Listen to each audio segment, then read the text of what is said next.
तब लोक संहारी शंकर ने अपनी जटा का एक बाल उखाड़कर उसे कैलाश पर्वत पर दे मारा। जैसे ही वह बाल जमीन पर गिरा, उसके दो टुकड़े हुए। उस समय वहां बहुत भयंकर गर्जना हुई। बाल के प्रथम भाग से महापराक्रमी महाबली वीरभद्र प्रकट हुए, जो समस्त शिवगणों के शिरोमणि है। उनका शरीर बहुत बड़ा और विशाल था। उनकी 1000 भुजाएं थी। उस जटा के दूसरे भाग से अत्यंत भयंकर और करोड़ों करोड़ों भूतों से घिरी हुई महाकाली उत्पन्न हुई। उस समय रुद्रदेव के क्रोधपूर्वक सांस लेने से 100 प्रकार के ज्वर और अनेक प्रकार के रोग पैदा हो गए।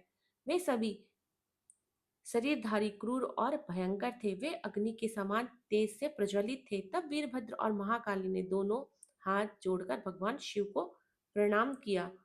वीरभद्र बोले, हे महारुद्र, आपने सोम, सूर्य और अग्नि को अपने तीनों नेत्रों में धारण किया है। हे प्रभु, कृपा कर मुझे आज्ञा दीजिए कि मुझे क्या करना है।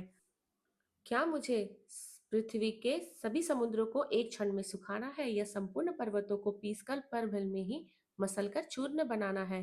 हे प्रभु, मैं इस ब्रह्मांड को भस्म कर दूं या मुनियों को जला दूं। भगवान, आपका आदेश पाकर मैं समस्त लोकों में उलट पुलट कर सकता हूँ। आपके इशारा करने से ही मैं जगत के समस्त प्राणियों का विनाश कर सकता हूँ। आपकी आज्ञा पाकर मैं इस संसार में सभी कार्य को कर सकता हूँ। हे प्रभु, मेरे समान पराक्रमी ना तो कोई हुआ है और ना ही होगा। भगवान, आपकी आज्ञा से हर कार्य सिद्ध हो सकता है। मुझे ये सभी शक्तियां आपकी ही कृपा से प्राप्त हुई हैं। बिना आपकी आज्ञा के मैं एक तिनका भी नहीं हिला सकता। हे करुणा निधि, आपके चरणों में मैं प्रणाम करता हूँ।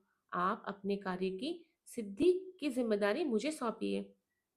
मैं उसे पूर्ण करने का पूरा प्रयास करूंगा। हे प्रभु, आपके चरणों में का मैं हर समय चिंतन करता हूँ। आपकी भक्ति परम उत्तम है। आप बिना कहे ही अपने भक्तों की समस्त इच्छाओं को पूरा करके उन्हें मनवांछित और अभिष्ट फल प्रदान करते हैं।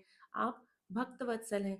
भगवान, मुझे कार्य करने का आदेश दे तथा साथ ही उस कार्य की सफलता का आशीर्वाद भी दे।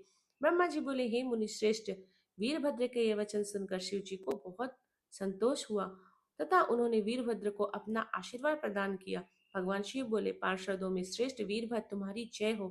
ब्रह्मा जी का पुत्र दक्ष बड़ा ही दुष्ट है। उसे अपने पर बहुत घमंड है।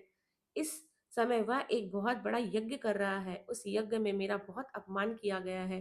मेरी पत्नी ने मेरा अपमान होता हुआ देखकर उसी यज्ञ की अग्नि में अपने शरीर की भस्म कर दिया। अब तुम सब परिवार उस यज्ञ में जाओ। वहां यज्ञशाला में जाकर उस यज्ञ को विनष्ट कर दो। यदि देवता, गंधर्व अथवा कोई अन्य